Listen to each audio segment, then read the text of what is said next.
good afternoon, everyone. So my presentation is about processes and also about the support that ECHA offers to applicants. I'll start by outlining the timelines a bit further.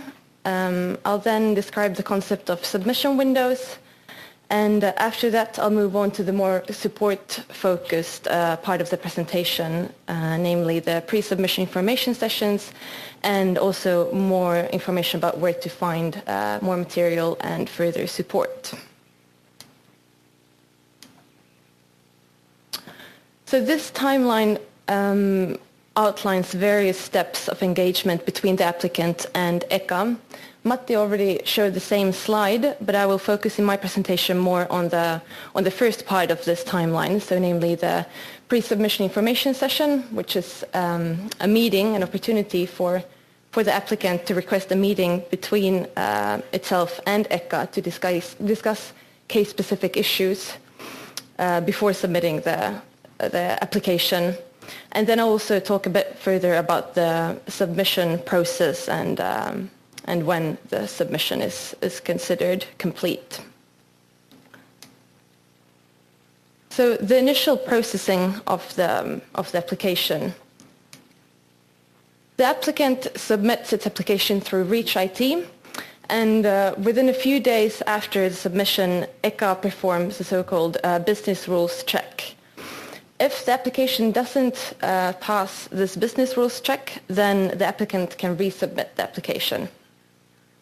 Once the business rules check is passed, then ECHA starts working on the draft brief wording for the broad information of users. And this takes approximately 3 weeks. Then the applicant has the opportunity to comment on this draft for another approximately 3 weeks, and then the final brief wording is prepared and ECHA sends out the invoice. Then the applicant has a few weeks to pay the invoice, and only once ECHA has received the actual fee will the application be considered received formally. And so this time period between the submission and the date of receipt is usually between 2.5 and 3 months. And only at that stage does the public consultation kick off, and also only after that do the committees actually start working on the conformity check and the opinion development. The submission windows are specific periods for submission of applications to ECHA. They are organized 4 times a year, in February, May, August, and November, and they're announced on ECHA's web pages. I'll show you where later on in this presentation. The applicant doesn't need to submit the application within a submission window, but we very much recommend that they do so, both for their own benefit and for our benefit, because these submission windows are synchronized with the scheduled committee meetings, and if the applicant submits in a window, then it will be the most effective preparation of opinions. Most of the latest application dates fall in a submission window, but not all of them do. And if you submit your application to ECHA during any of the submission windows before the substance's latest application date, then you will benefit from the transitional arrangements. What this means is that you can continue using the substance after the sunset date while waiting for the Commission's decision. And this is important because if the application does not pass a business rules check and you need to resubmit the application after the latest application date, then you won't benefit from these transitional arrangements. And so because of this, ECHA advises to submit before the latest submission window as well, or at the latest at the start of the final submission window. Okay, so the pre-submission information session, or the PSIS, is something that you will hear about quite a bit. It's basically a meeting between the applicant and staff from ECHA. It can be either face-to-face or through a WebEx connection. And the purpose of the PSIS is to address case-specific questions on regulatory and procedural aspects. The aim is also to clarify critical elements for the public consultation, because this facilitates the development of the board information on users by minimizing the time which is later spent on clarifying outstanding issues and so on. The aim of the PSIS is not to provide consulting services or advice, and it's important to be aware that the actual assessment of the application will only start once ECHA has received the application and the fee for the application. In terms of logistics, we recommend that the PSIS is requested at least 8 months before the planned submission of the application. I think Matti said 6, so at the latest 6 then. Documents to be sent to ECHA are further outlined on ECHA's webpage in the support section. I'll show you again later on in this presentation where to find them. The PSIS is very much a mutual learning process. The applicants have provided very positive feedback to us about these sessions. They've been considered useful basically because they have helped to clear up a lot of misunderstandings and have also highlighted and clarified important aspects to applicants. It's also very useful to ECHA because it gives us a better understanding of the issues that are clear and the issues that aren't clear, what's kind of difficult for the applicants and where they need more further support from our side.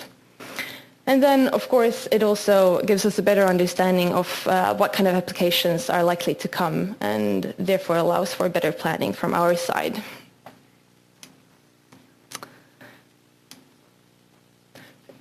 In terms of further support, ECHA's website really is the main information source. From there you will find all the guidance documents and technical instructions and a lot of other useful material.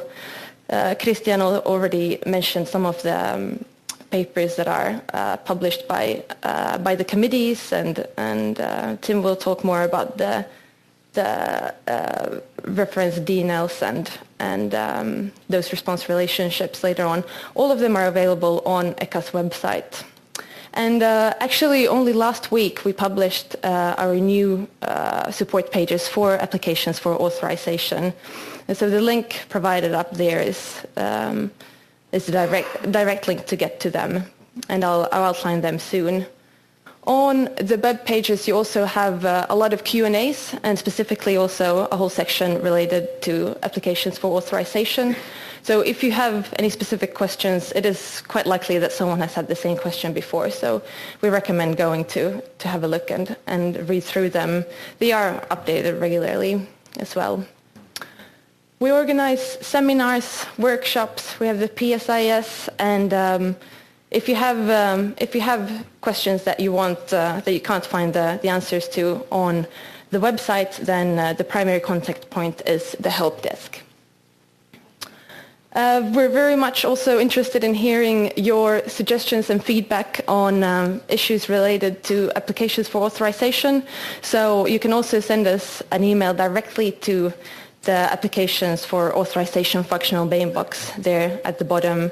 We have people checking it regularly, so we will see the emails that you send there.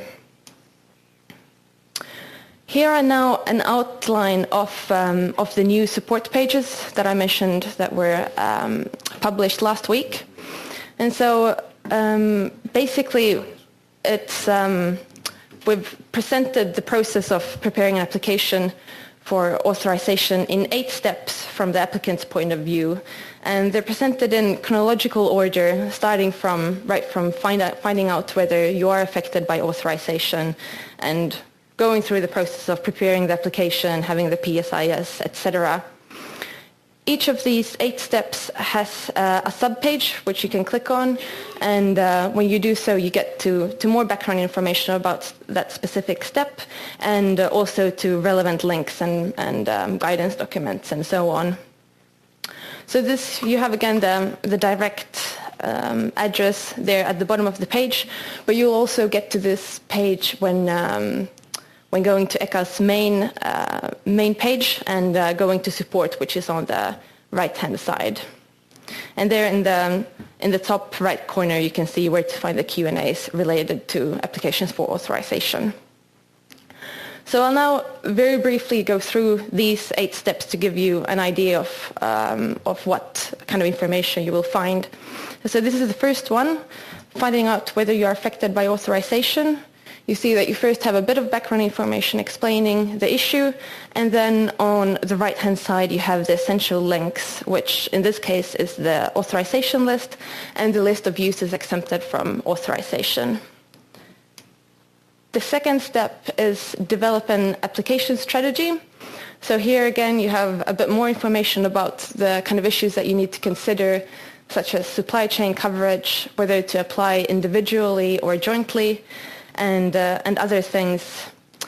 On the right-hand side you have the submission windows. So this is the direct link to there, and then below that you also have the partner service, which can be used to find potential partners for your application for authorization. So this could include, for example, consortia working on the substances that you're using, or other companies with an interest in them, or consultants, etc. And there's also the ECHA fee calculator there at the final one, where you can calculate how much the application fee would be for you, depending on the size of your organization and the number of uses and substances.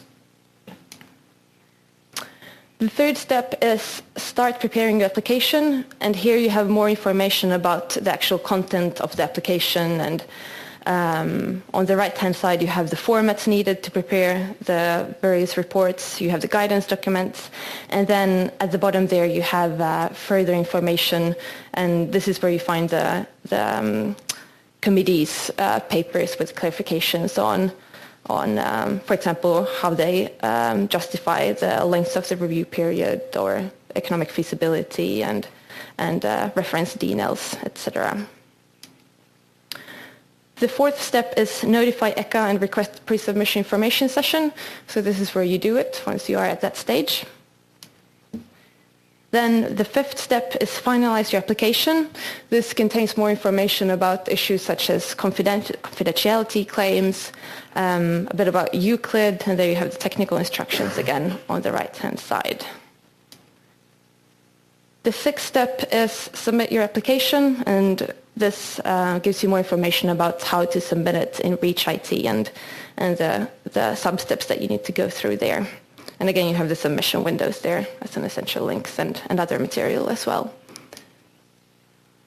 Then the seventh step is engage during the opinion development. Here is more information about the public consultation and the trialogue. And then the eighth and the final step is fulfill your obligations after the European Commission's decision. And here again is a bit of more information about what you need to consider once the Commission has made its decision, and about what you need to do depending on whether you're an upstream user or a downstream user. So take-home messages. Check ECHA's website and start from the new support pages. Request a pre-submission information session. Submit during the submission windows, and preferably in one of the earlier ones. And make suggestions directly to us. We're interested in hearing your views. I'll still just mention at this stage before finalizing that the new pages that I presented to you were specifically the support section related to applications for authorization, but ECHA is at the moment also it's just started a wider review of the web pages, and we have actually here today some consultants who are undertaking this review, and they should now in the coffee break be outside here with a computer. So if you have any feedback about the web pages, then feel free to approach them. They may also approach some of you with a computer to see whether you want to give some feedback directly to them. If you have any suggestions related to the AFA support pages. You can also email me directly. That's my email address. And then finally, if you haven't already done so, then please consider subscribing to ECHA's e-news, which comes out weekly and gives you a good update of all the issues going on in very short snippets. So, thank you.